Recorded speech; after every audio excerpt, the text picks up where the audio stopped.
Hi friends, మీ హైదరాబాద్ పోరగాడు ఇప్పుడు ఈరోజు అన్నపూర్ణ నేతి పూతరేకులు మన ఆత్రేయపురం వచ్చాడు.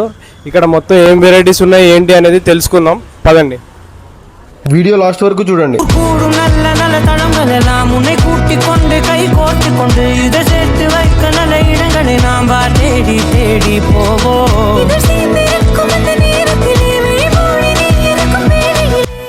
ముందుగా బియ్యం పిండితో చేసిన ఒక రేకుని తీసుకుని దాని మీద నెయ్యి దట్టంగా రాసి ఒక 2 బాదం పప్పులు పెట్టి కొన్ని జీడిపప్పులు వేసి ఒక లేయర్ చేస్తారు.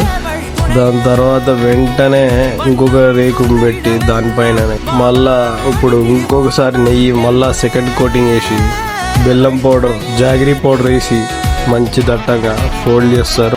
ఇది 1 టైప్ ఆఫ్ పూతరేకు. ఇది ఒక బాక్స్ లో పెడతారు, తర్వాత ఇదే ప్యాక్ చేసి మనకి ఇస్తారు.